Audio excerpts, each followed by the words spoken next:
Career पीकला असताना तू drop का केलास? म्हणजे मराठी सिनेसृष्टीत तू दिसलीसच नाहीस पुन्हा. मी माझ्या वयाच्या 8व्या वर्षापासून माझ्या बाबांच्या भक्तिगीतांच्या कार्यक्रमात देवीचं जोगवा नृत्य करायचं. तर मायलेकींचं बॉन्डिंग कसं आहे एकंदरीत? सचमुच खूप छान आहे आणि मायलेकींपेक्षा आम्ही मैत्रिणी आहोत. जहाँ पानी नसीब नहीं होता, लेकिन मैं तुझे ऐसी जगह ले जाकर मारूंगी जहाँ पानी ही पानी होगा. नमस्कार, मी तेजल चौकेकर खोत लोकशाही मिररमध्ये तुम्हा सगळ्यांचं मनापासून स्वागत करते. आज मिररमध्ये माझ्यासोबत गप्पा मारण्यासाठी एक वर्सटाईल अभिनेत्री आहे, जी अभिनयासह नृत्यातही पारंगत आहे. अर्थातच माझ्यासोबत आहे अभिनेत्री किशोरी गोडबोलेताई. किशोरीताई, तुझं लोकशाही मराठीमध्ये खूप खूप स्वागत. Thank you so much.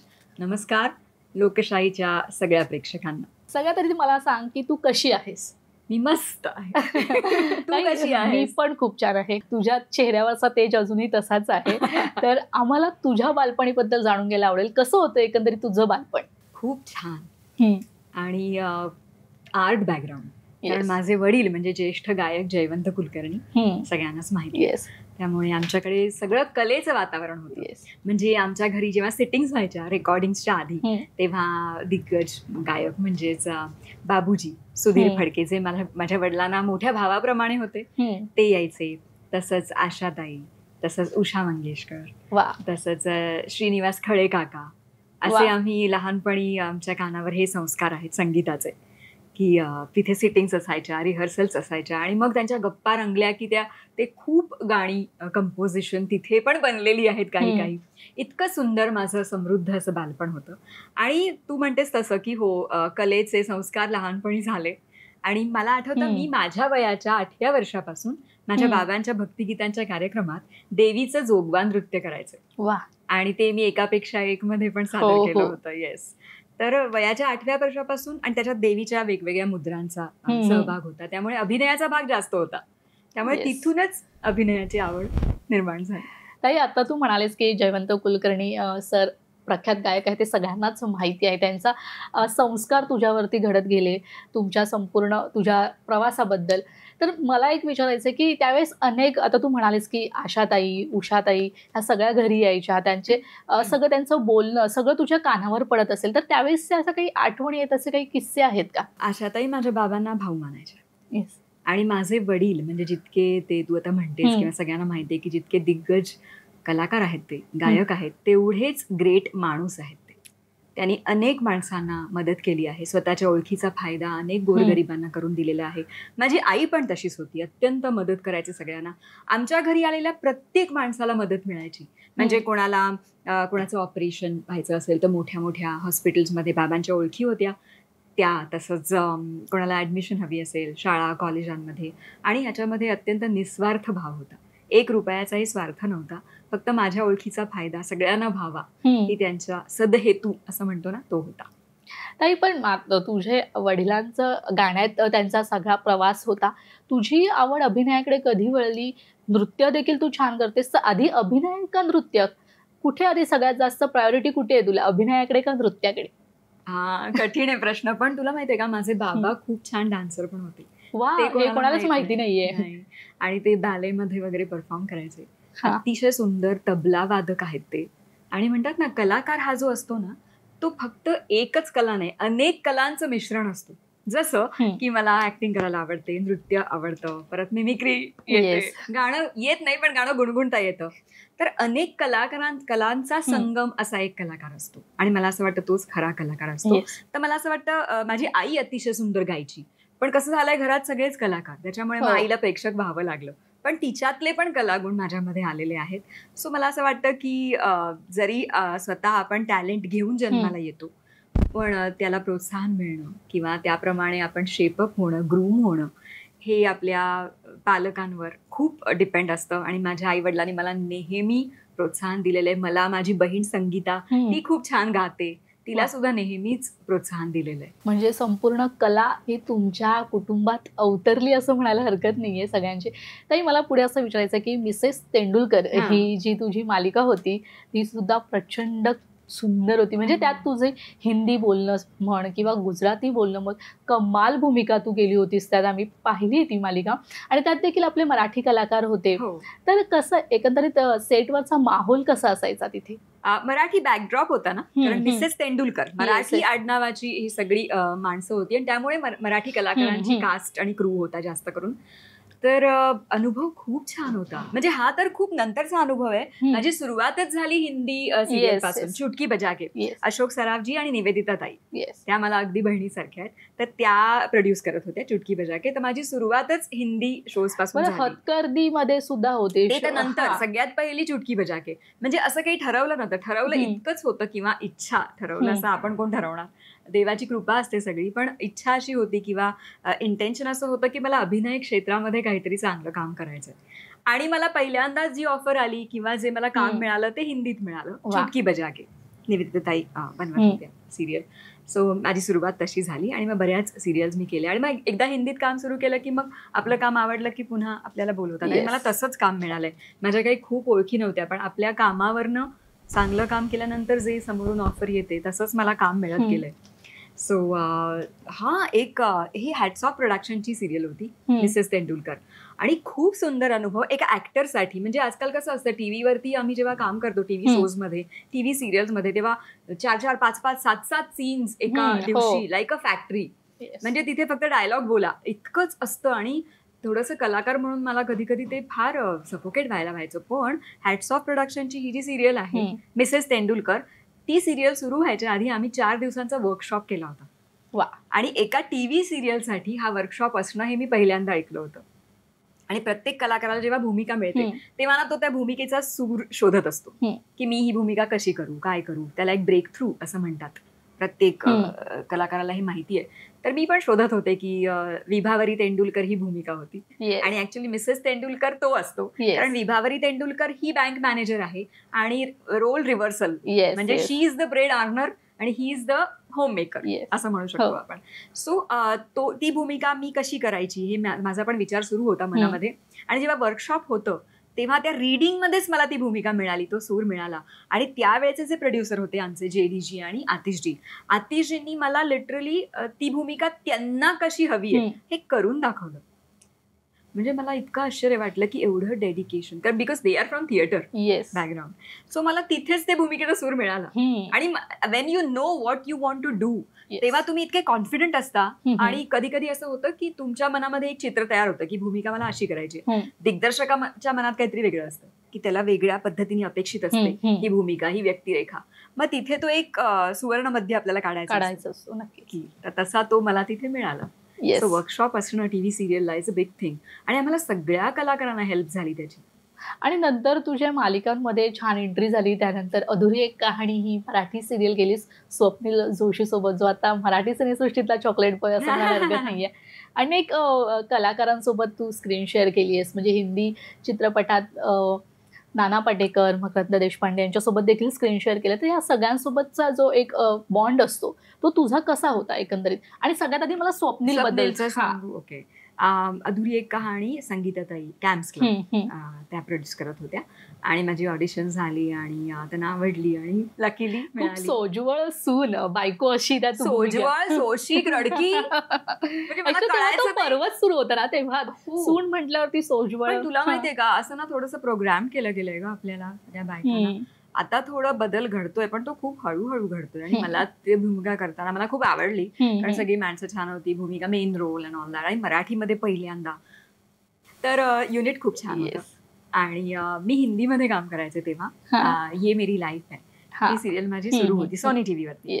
ती संगीताताईंनी बघितली होती. अच्छा. आणि त्यांना हिंदीतला चेहरा हवा होता. बिकॉज कसं होतं, जसं मी आता म्हटलं ना की पूर्वी मराठी प्रेक्षक हिंदी शोज बघायचे. हो.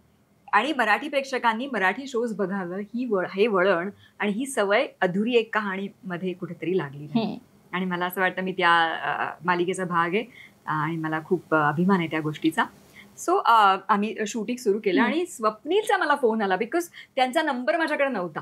कॅम्प्स क्लब वरून मला जे प्रोडक्शन मॅनेजर फोन करत होते, तर मला माहित नव्हतं अननोन नंबर आहे म्हणून मी त्यावेळेला एवढं रिस्पॉन्ड नाही केलं. तर स्वप्नीलचा मला फोन आला की अगं ते तुला कॉन्टॅक्ट करायचा प्रयत्न करतायत, खूप चांगली लोक आहेत, मी त्यांच्याबरोबर काम केलेलं आहे, आणि मग मी फोन केला.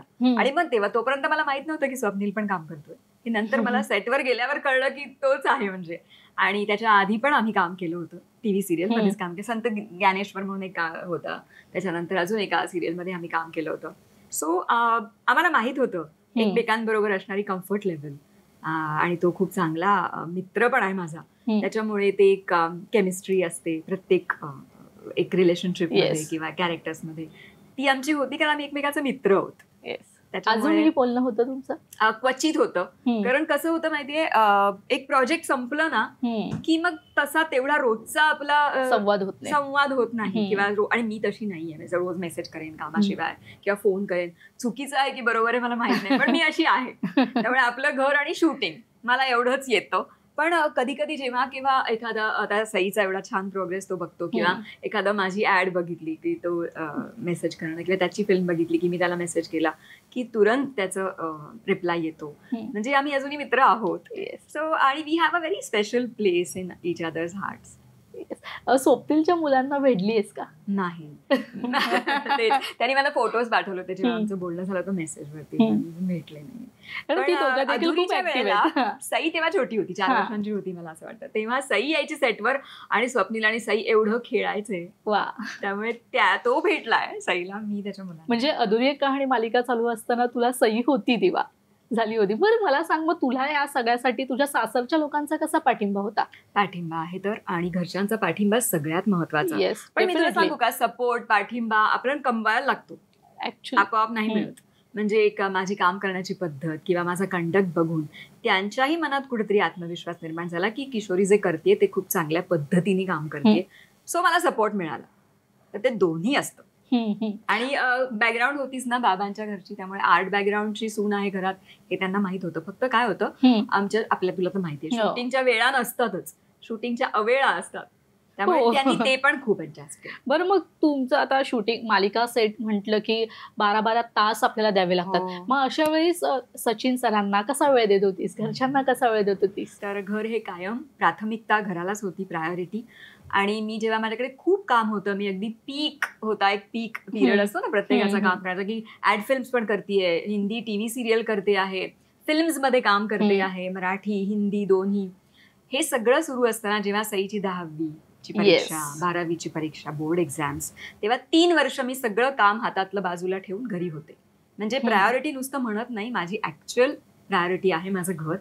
त्यामुळे मी तुला म्हटलं ना, सपोर्ट म्हणून मिळतो, आपल्या वागण्यावरनं पण ते खूप अवलंबून असतं. मला तुमच्या दोघांच्या नात्याबद्दल म्हणूनच टेलिव्हिजन सिरियल्स, कारण कसं आहे, टेलिव्हिजन सिरियल केलं की मुंबईत शूटिंग असतं, त्यामुळे संध्याकाळी पॅकअप झाल्यानंतर 7 ते 8 वाजता आपल्या घरी आपल्या परिवाराबरोबर. हे मी पण माझा एक नियम ठेवलेला आहे.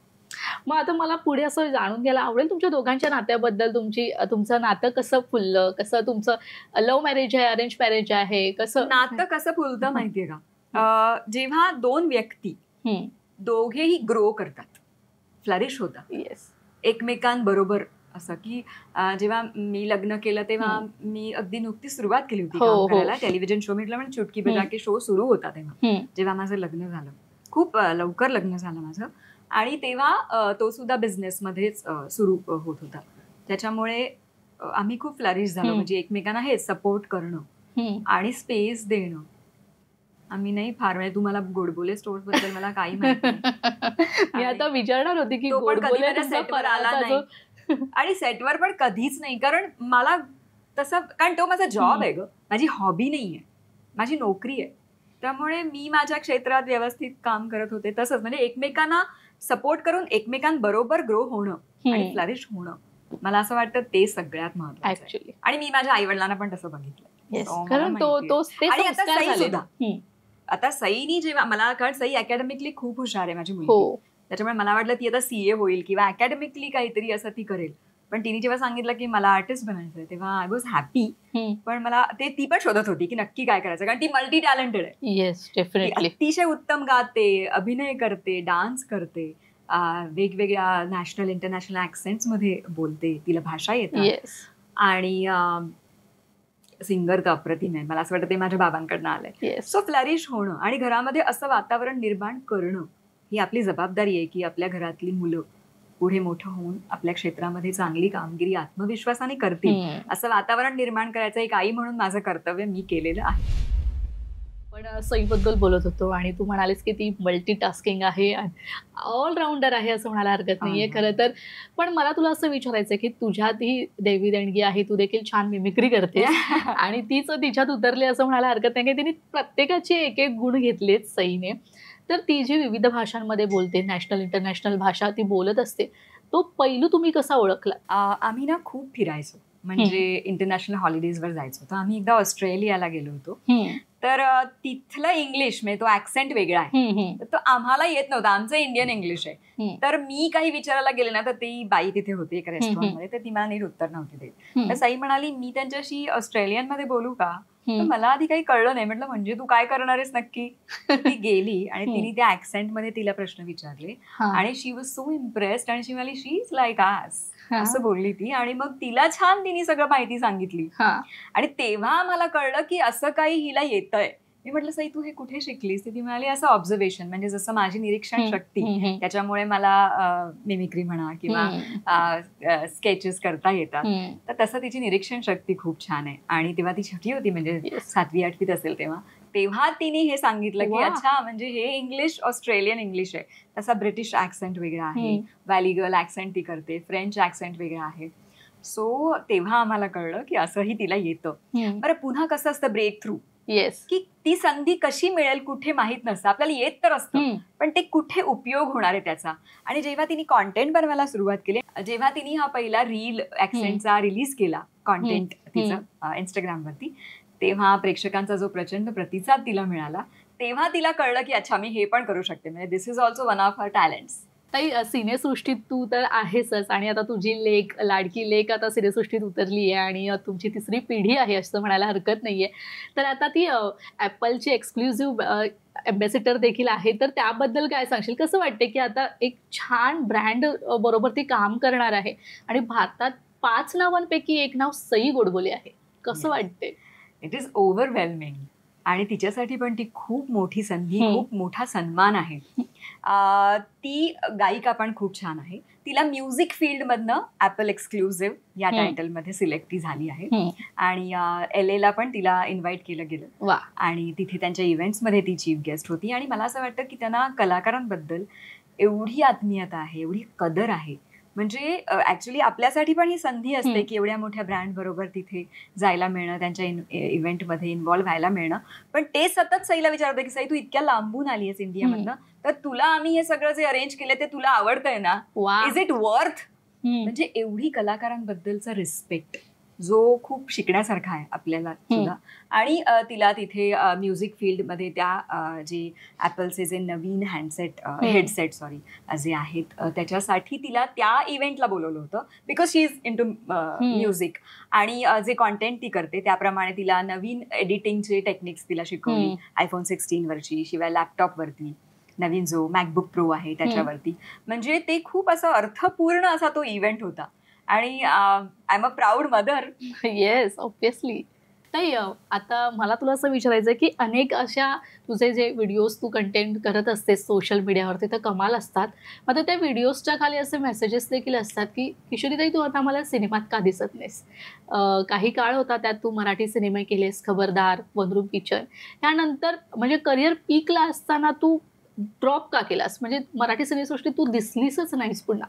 काय करत होतीस? का ब्रेक घेतलास? का मनासारखं काम मिळत नव्हतं? फिल्म्स बद्दल बोलायचं झालं तर आउटडोर जास्त असतं.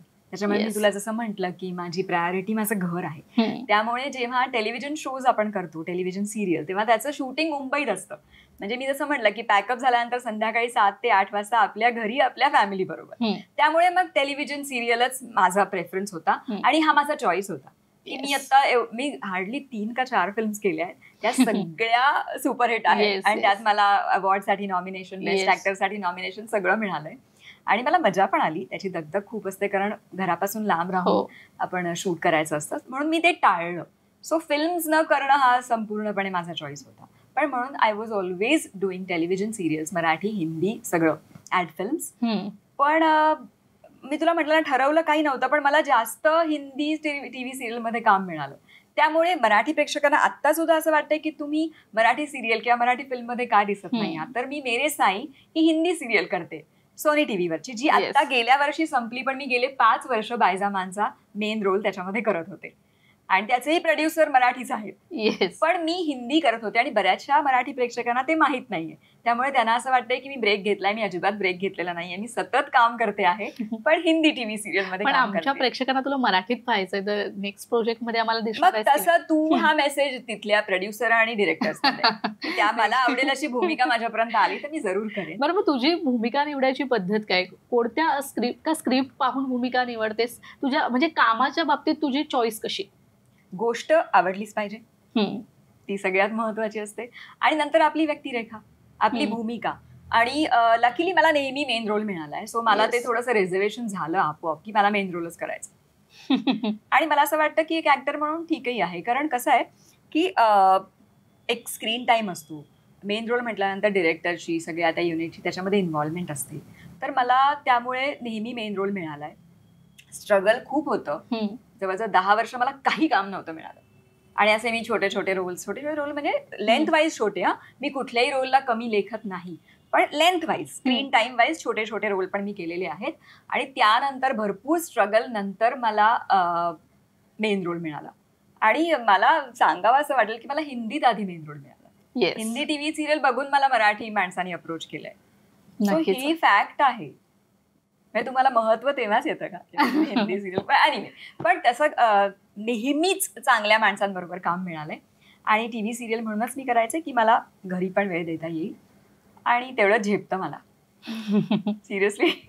बरं, मला आता विचारायचं, आत्ताच्या अभिनेत्री, मराठी अभिनेत्री तुला माहितीच असेल, तर समजा आता मराठीत पुन्हा काम करायची संधी मिळाली तर कोणत्या मराठी अभिनेत्रीसोबत तुला स्वतःला काम करायला आवडेल? अगं अशी किती नावं आहेत. म्हणजे मराठी चित्रपट सृष्टी काय किंवा थिएटर खूप समृद्ध आहे. त्यामुळे सगळ्याच कलाकार आणि अभिनेत्री खूप छान काम करतात, अत्यंत कॉन्फिडेंटली काम करतात. मला कुठल्याही छान कलाकाराबरोबर काम करायला आवडेल. आपण ज्या ऊर्जेने काम करतो किंवा जी एनर्जी आपली असते त्याप्रमाणेच आपल्याला माणसं भेटतात आणि मला नेहमी चांगली माणसं भेटतात. त्यामुळे कुठल्याही चांगल्या कलाकारांबरोबर मला काम करायला जरूर आवडेल. फक्त आत्ता मी ब्रेक का घेतलाय, कारण गेले 5 वर्ष मी मेरे साई या टीव्ही सिरियलमध्ये काम करत होते आणि हेक्टिक होतं, कारण लांब होता सेट, म्हणजे माझ्या घरापासून खूप लांब होता आणि येणं जाणं, ट्रॅफिक तुला आजकाल माहितीच आहे. त्याच्यामुळे 5 वर्ष झाल्यानंतर थोडंसं दमायला झालं होतं आणि म्हणून मग मी थोडी छोटीशी एक विश्रांती घेते आहे. पण तरी मी गप्प नाही बसलीय. मी वेगवेगळ्या गोष्टी, ज्या मला गेले 25 वर्ष मी काम करते पण 25 वर्षात वेळ मिळाला नाही, अशा गोष्टी मी करते. म्हणजे मी लिहितेय, I am writing for my reels आणि I am performing on it, people are loving it. आणि कधी कधी सई पण मला थोडंसं काम देते की ऍड फिल्मचं जिंगल लिहायला तिला मदत करते किंवा हे सगळं करते. मी खूप छान वाचते आता. I am a reader. So मला वाचायला खूप आवडतं. इंग्लिश, मराठी सगळं मी वाचते. सगळी छान छान पुस्तकं आता माझ्याकडे संग्रह आहे. त्यामुळे मी आता खूप खुश आहे आणि मला हवं ते मी करू शकते, कारण ब्रेक घेतलाय. शूटिंग मध्ये तसा चॉईस नसतो. नक्कीच. आता तू कंटेंट बद्दल बोललीस, तुझं मी सोशल मीडियावर व्हिडिओज पाहत असतो. तुझे जे कंटेंट तू लिहितेस ते सादर करतेस. तुमच्या दोघींचा डान्स व्हिडिओज देखील पाहतो. तुम्ही दोघी डान्स पार्टनर असं म्हणायला हरकत नाही. तर मायलेकींचं बॉन्डिंग कसं आहे एकंदरीत? टचवूड खूप छान आहे आणि मायलेकींपेक्षा आम्ही मैत्रिणी आहोत. येस, बिकॉज सईची मॅच्युरिटी लेवल खूप चांगली आहे. ती वयापेक्षा खूप समजूतदार आहे आणि स्त्रियांबद्दल तिला खूप एक रिस्पेक्ट आहे, आदर आहे. कुठल्याही, शी इज अ विमेन्स विमेन. त्याच्यामुळे सगळ्यांबद्दलच आहे. In general she has high regards for everybody. ती स्वतः खूप नम्र आहे. येस. आणि ह्या नवीन जनरेशनचं सांगावं असं मला असं वाटतं की खूप ऍक्सेप्टन्स आहे त्यांच्यामध्ये. ते असं उगाच जज नाही करत तुम्हाला की आई असली तरी सुद्धा ती एक व्यक्ती आहे वेगळी, त्यामुळे ती व्यक्ती म्हणून पण मला बघू शकते. ही खूप शिकण्यासारखं आहे. आणि हुशार आहे, टॅलेंटेड आहे आणि टचवूड पण सगळ्यांचे आशीर्वाद आहेत तिच्याबरोबर, देवाचे आशीर्वाद आहेत. मी स्वतः साई भक्त आहे, ती साई भक्त आहे, स्वामींचे आशीर्वाद आहेत. त्याच्यामुळे सगळ्यांच्या शुभेच्छा, आई वडिलांचे आशीर्वाद, आजी आजोबांचे आशीर्वाद, या सगळ्या गोष्टींवरती तिला आज खूप छान यश मिळतंय. आणि तिचे स्वतःचे इंटेन्शन्स की खूप काही चांगली कामगिरी करायची आहे तिला, याच्यामुळे तिला छान यश मिळतंय. बरं, आता तू म्हणालीस की तू साई भक्त आहेस आणि मी सुद्धा ऐकले तू खूप मोठी साई भक्त आहेस. तर अशी कधी प्रचिती आली का साईबाबाची? कारण की साईबाबा हे चमत्कारच घडवत असतात, तर अशी काही प्रचिती आली? खूप आली, साईबाबा पॉप्युलर आहेत त्यांच्या चमत्कारांबद्दल, आणि मला असं वाटतं श्रद्धा आणि सबुरी ही त्यांची जी शिकवण आहे ती आपल्या आयुष्यामध्ये जर आपण ऍक्च्युअल करू शकलो, त्याप्रमाणे वागू शकलो, तर मला असं वाटतं आपण माणूस म्हणून खूप समृद्ध होऊ शकतो. आणि हा अनुभव मला मेरे साई ही टीव्ही सिरियल करताना खूपदा आला. म्हणजे हा सुद्धा एक चमत्कार आहे की मला हा रोल मिळणं. आणि एरवी मी असं म्हणते की मला रोल मिळाला किंवा मला ही भूमिका मिळाली, पण बायजामांचा हा रोल जो आहे तो माझ्यासाठी आशीर्वाद आहे. साईबाबांचा, बायजामांचा आशीर्वाद. वयाच्या अगदी म्हणजे तुला म्हटलं ना 8व्या वर्षापासून बाबांबरोबर कार्यक्रम करते. दर गुरुपौर्णिमेला आम्ही शिर्डी संस्थांचा कार्यक्रम करायचो. तेव्हापासूनच साईबाबांबद्दलची माहिती, त्यांच्याबद्दलचं एक वेगळं आकर्षण की हे काहीतरी छान सांगतायत आपल्याला, आणि आपले आई वडील एवढे भक्तीने तिथे जात आहेत म्हणजे नक्की काहीतरी पॉवर आहे. आणि ती पॉवर दर वेळेला मला त्याची प्रचिती आली. म्हणजे मी कुठल्याही प्रसंगामध्ये नुसतं साईबाबांचं नाव घेतलं, मनापासून प्रार्थना केली, आणि असे प्रश्न सुटतात. हे प्रत्येक वेळेला आहे. आणि जेव्हा मला ही भूमिका मिळाली मेरे साई मधली बायजामांची, तेव्हा मला बरं वाटलं, कारण तिथले जे दिग्दर्शक आहेत सचिन आमरे, त्यांनी मला खूप आवडीने बोलवलं ह्या रोलसाठी. आणि मी तिथे गेले, मला हा रोल मिळाला आणि मला छान वाटलं. असं वाटलं वा मस्त मस्त, पण किती लांब आहे, असं सगळ्या डोक्यात विचार होते की पण मला जमेल का, आणि इतके वर्षांनी परत, कारण साईची 12वी जस्ट झाली होती, त्यामुळे 3 वर्ष मी घरात होते, गॅप घेतली होती ना, परत एवढं काम सुरू, कारण डेली सोप मध्ये खूप काम असतं, जवळजवळ महिनाभर आम्ही तिथेच असतो. सो मला हे जमेल का, मला हे झेपेल का, कारण आपलं पण थोडंसं एक काम करण्याचं, थकण्याचं थोडंसं एक असतं ना. तर मी म्हटलं, आणि मग मला लक्षात आलं की नंतर लगेचच कोविड सारखा तो क्रेझी टाइम आला. माणसांकडे कामं नव्हती, पुढे काय होणार सगळ्यांना भीती होती, अख्खं जग भीतीमध्ये होतं, आणि माझ्याकडे काम होतं. मेरे साईमध्ये अत्यंत सुरळीत असं आम्ही काम केलं. कोविडची आम्हाला झळही बसली नाही. ही साई कृपा, ही प्रचिती. ह्याच्याहून अजून काय प्रचिती सांगू मी. शेवटची शिर्डीला कधी गेली होती? आत्ता गेले होते क्रिसमस मध्ये, आणि जवळजवळ 4.5 वर्षांनी मी तिथे गेले. बायजामांच्या घरी पण गेले, त्यांची 5वी पिढी आहे तिथे. आणि तसंच शिर्डीचे गुरुजी ते सुद्धा आमचं खूप आनंदाने स्वागत करतात. तर मी आत्ताच साईबाबांचं दर्शन घेऊन त्यांना भेटून आले. साईबाबा आपल्या मनातच असतात, पण एक आपलं म्हणतात ना की शिर्डीला पण जाऊन यायला पाहिजे. 4 धामला लोक जातात, तसं मी शिर्डीला जाते. वा. ताई, सईने तुझे कोणते मराठी चित्रपट पाहिलेत आणि तिला कोणता सिनेमा तुझा सगळ्यात जास्त आवडला? तिने लहानपणी सगळे चित्रपट पाहिलेत माझे. 3च आहेत, पण तिने पाहिले आणि तिला अशी खूप मजा वाटायची. आणि जेव्हा मी टीव्ही शोज करायचे तेव्हा मलाच माहित असायचं ना पुढे काय घडणार आहे, कारण खूप लोक, प्रेक्षक खूप बघायचे. त्यावेळेला टीव्ही वॉज बिग, त्याच्यामुळे पुढे काय होणार आहे सिरियलमध्ये. मग अमृता माझं नाव होतं, त्याचं नाव अमृता, काय करेल मी पुढे, काय घडणार आहे. तर हिला माहित असायचं, ही शाळेत जाऊन ती स्टोरी सांगायची सगळ्यांना, मला माहिती ना पुढे काय होणार आहे असं. आणि सेटवर पण ती यायची, आणि ती माझा भाचा यायचा गंधार. आणि स्वप्नील सांगते काय, ते तिकडे खेळायचे, तिथे सेटवरती खेळायचे, धमाल करायचे. आणि तिला तो फील पण त्याच लहानपणी मिळाला. तुला म्हणजे आता मला बोलता बोलता वाटतंय की तिला पण मग ते संस्कार तेव्हाच झाले असते. मला ती एका सिनेमात देखील दिसली होती, छोटीशी सई, माझा नवरा. येस. बरं, ह्याच सिनेमातले म्हणजे काही जे तुझे निवडक सिनेमे आहेत त्या सिनेमातले सीन किंवा गाणी याचे स्क्रीनशॉट मी काढलेले आहेत, आणि ते तुला त्या क्षणीचे ते अनुभव सगळे आठवत असतील, तर ती मेमोरीज आम्हाला तू शेअर कर. आठवले तर सांगेन. येस. सगळ्यात आधी सिनेमाचं नाव पण सांग. माझा नवरा तुझी बायको. Yes yes. त्याच्या ते नाटक होतं, मी नव्हतं बघितलं आधीचं नाटक, माझा नवरा तुझी बायको. Okay. It was writers pet character. म्हणजे मला ती मजा आली होती करताना. नाटक मी बघितलं नव्हतं, पण म्हणजे माझ्या पद्धतीने मी तो रोल. पण भरत दादाबरोबर काम करताना कसा अनुभव होता? छान होता ग, सगळेच कलाकार छान आहेत. वाय जस्ट हिम, एव्हरीबडी. म्हणजे मी तुला म्हटलं ना, आपण जशी ऊर्जा घेऊन जातो तशीच माणसं आपल्याला भेटायला मला नेहमी साईबाबांच्या कृपेने चांगलीच माणसं भेटतात. बरं, हा सीन कोणता होता? मी तुला म्हटलं जसं की 3 पिक्चर मराठी मी केले, पण दिग्गज कलाकारांबरोबर. लाईक महेश कोठारेंचा सिनेमा केला होता, नंतर हा सिनेमा केला. आणि तेव्हा मी टीव्ही सिरियल पण करत होते. म्हणजे माझ्यासाठी ऍक्च्युली ती तारेवरची कसरत होती की सिनेमासाठी पण वेळ द्यायचा, टेलिव्हिजन शो पण करायचा. मी कधी कधी तर असं केलेलं आहे की दिवसभर टीव्हीचं शूटिंग केलंय आणि मग संध्याकाळ नंतर फिल्मचं शूटिंग केलंय. म्हणजे खूप हेक्टिक होतं. म्हणजे मी तुम्हाला सांगू का की सगळ्यांचंच काम कठीण आहे, तुझं सुद्धा काम कठीण आहे, प्रत्येकाचं क्षेत्र हे कठीणच असतं. पण कलाकार म्हणून आम्हाला दमलेलं दिसता पण येत नाही. कॅमेरा समोर आम्हाला फ्रेशच दिसावं लागतं, त्याचा पण एक वेगळा स्ट्रेस असतो. त्याच्यामुळे कुठल्याही कलाकारांबद्दल बोलताना किंवा कमेंट्स देताना तुम्ही हा विचार करा की ते खूप मेहनत करतात, खूप मेहनतीने काम करतात, त्या भूमिकेचा अभ्यास करतात. नुसतं जाऊन शूटिंग करणं इतकं सोपं नाही आहे. तुम्हाला इथून पण तुम्ही बिझी असता की तो भूमिका जास्तीत जास्त चांगली कशी करायची. पुन्हा फिजिकली पण तुम्हाला तिथे फ्रेश राहावं लागतं, स्वतःच्या तब्येतीची काळजी घ्यावी लागते.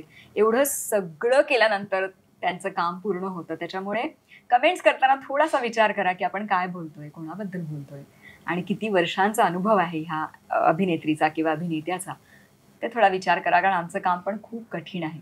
आणि नुसतं फिल्म आणि टीव्ही सिरियल नाही, तुम्हाला माहिती आहे का, कॉन्टेंटचे हे जे रील बनवतो ना आम्ही, त्याच्यासाठी पण खूप मेहनत आहे. मी तर लिहिते स्वतः. पहिला फर्स्ट ड्राफ्ट येतो, मग त्याच्यानंतर ते 90 सेकंदात बसेल की नाही हा एक चॅलेंज असतो.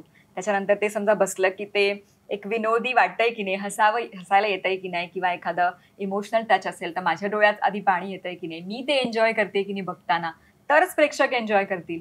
तर त्या रील बनवण्यामागे सुद्धा खूप मेहनत असते.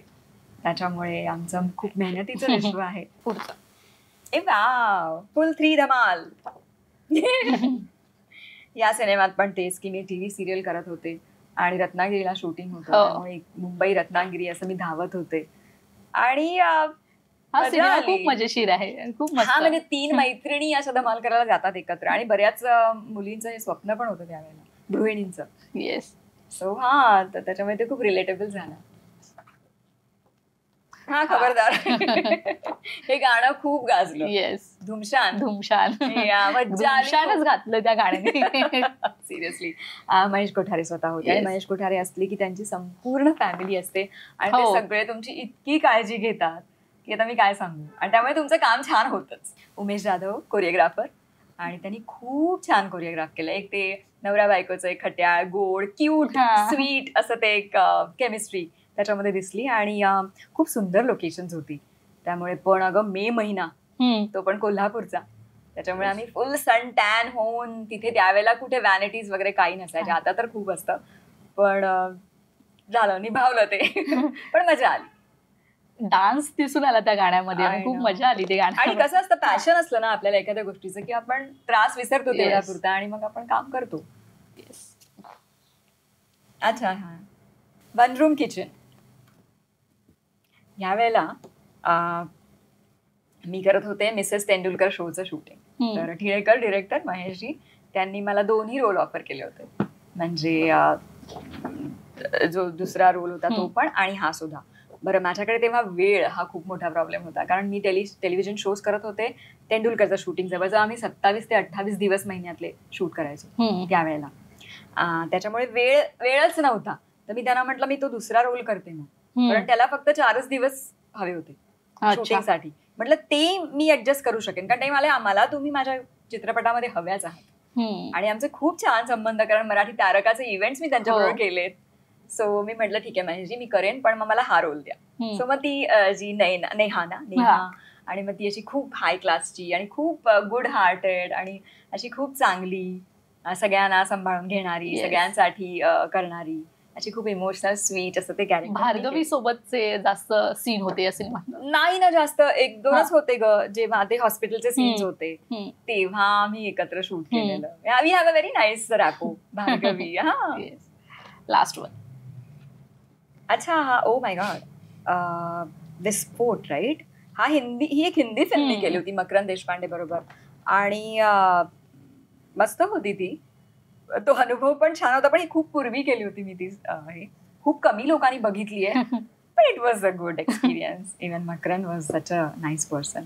मी तुला म्हटलं ना की मला नेहमी चांगली माणसं भेटली आणि मग सगळे म्हणतात की तुम्ही चांगले आहात ना. मी म्हटलं तेच करेक्ट आहे.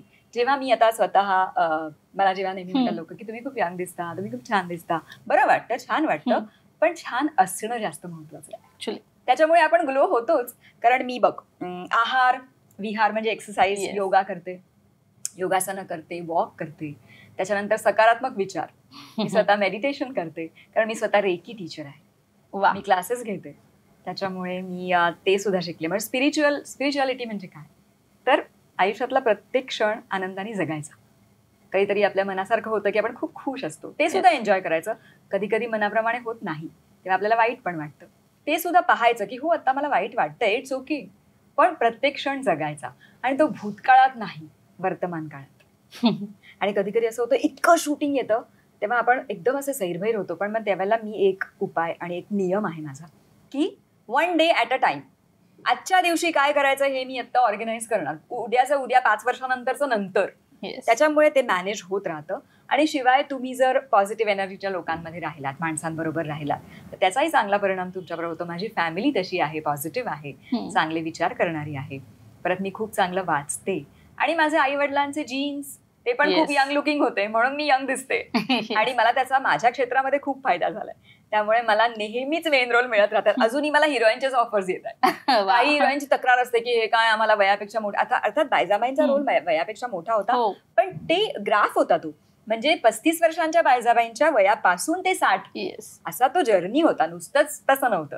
त्याच्यामुळे ते तुला म्हटलं ना मी की आपण चांगलं दिसणं, आपण खूप फ्रेश दिसणं, यंग दिसणं, ग्लो होणं, ह्याच्यामध्ये आपला जसा एक सहभाग असतो तसा आपल्या बरोबरच्या माणसांचा पण सहभाग असतो. आपण कसा विचार करतो त्याचा सुद्धा खूप मोठं क्रेडिट याच्यामध्ये आहे. त्यामुळे जेव्हा मेडिटेशन शिकले तेव्हा मला सकारात्मक विचार करणं हे मस्ट आहे हे सुद्धा कळलं. नक्कीच. आता हे स्क्रीनशॉट, हे फोटोज दाखवण्याचं कारण हेच होतं की त्या जुन्या आठवणी, मेमोरेबल सगळं छान वाटलं मला, खूप छान आठवणी आहेत. आणि आम्ही तुला सांगते हे झालं शूटिंगचे शॉर्ट्स तू काढलेस, पण 2 सीन्सच्या मध्ये आमची जी काही धमाल चालायची, थट्टा मस्करी, मी तुला म्हटलं ना की त्याच्यामुळे आपलं काम अजून छान. अर्थात सिरियस सीन असेल किंवा इमोशनल सीन असेल त्या मी अजिबात बोलत नाही कोणाशी. मग मी पूर्णपणे त्या सीनमध्ये असते. सीनमध्ये असण्यापेक्षा मी शांत बसते. मला कारण असं ऑन ऑफ वगैरे असं काही येत नाही. मला त्या सीनमध्ये पूर्णपणे राहावं लागतं थोडा वेळ, त्या वेळा पुरतंच. त्याच्यानंतर काही ते कॅरी ऑन होत नाही, कॅरी फॉरवर्ड होत नाही, की आम्ही घरी तसं काही इमोशनल वगैरे काही वागत नाही. पण त्या सीन पुरतं आपण 100% आपलं देणं हे महत्वाचं असतं. त्यामुळे नको तिथे हसी मजाक मी करत नाही. पण हा सीन जर असे हलके फुलके असतील तर मग मस्करी करत करत, मजा करत करत, जेवण सगळ्यात महत्वाचं म्हणजे आपलं काम चांगलं होण्याच्या मागे जेवण शूटिंग मधलं. आणि महेश कोठारे वगैरे यांच्याकडे इतकं सुंदर जेवण असतं, सचिनजी फॉर दॅट मॅटर, खूप छान जेवण. Food is the key, I tell you. आणि मग आपला मूड नेहमी छान राहतो आणि आपलं काम अजून छान होतं. इव्हन संगीताताई, कॅम्प्स क्लब, खूप छान जेवण असतं. जेवण छान, ट्रीटमेंट छान, मग तुमचं काम छान होणारच ना. आणखीन काय हवं एका अभिनेत्याला किंवा अभिनेत्रीला? बरं, मला ताई आता आपण मुलाखतीचं सांगता करूया, पण आता तू समोर आहेस तर एक छान मिमिक्री तर झालीच पाहिजे. आणि बॉलिवूडमध्ये तुझी फेवरेट अभिनेत्री श्रीदेवी यांची मिमिक्री आम्हाला करून दाखव. तेजल, मी किती वर्षात नाही केली मिमिक्री. आणि बॉलिवूड मधल्या माझ्या खूप अभिनेत्री आवडीच्या आहेत. माधुरी दीक्षित मला खूप आवडते, श्रीदेवी, स्मिता पाटील, कितीतरी आहेत अशा. ठीक आहे, चल एक हिंदीचा डायलॉग मी म्हणून दाखवते, प्रयत्न करते, खूप वर्षांनी करते. Tejal, just for you. Yes, thank you so much. For my audience. लोग अपने दुश्मन को ऐसी जगह ले जाकर मारते हैं जहाँ पानी नसीब नहीं होता, लेकिन मैं तुझे ऐसी जगह ले जाकर मारूंगी जहाँ पानी ही पानी होगा. खरं तर हाच पैलू खूप क्वचित लोकांकडे असतो. ताई, खरं खूप छान वाटलं. आणि तू पुन्हा एकदा मराठीत कमबॅक करावास असं प्रेक्षकांसहित माझी देखील इच्छा आहे. प्लीज मराठीत ताईचा कमबॅक. दर्शकांना आणि प्रोड्युसरना सांग, त्यांनी मला चांगला रोल दिला तर मी करेन, आणि भूमिका आवडली तरच. नक्कीच ताई, खरंच आम्हाला तुझा कमबॅक हवा आहे. आणि तू इथे छान गप्पा मारल्यास, वेळ दिलास, मराठी चित्रपटांबद्दल भरभरून बोललीस, त्यासाठी खूप खूप धन्यवाद. थँक्यू. तर लोकशाही मिरर या विशेष कार्यक्रमात वेळ झाले आता इथेच थांबायची. पुन्हा भेटूया नवीन कलाकारासहित. तोपर्यंत तुम्ही कुठेही जाऊ नका, पाहत रहा लोकशाही मराठी.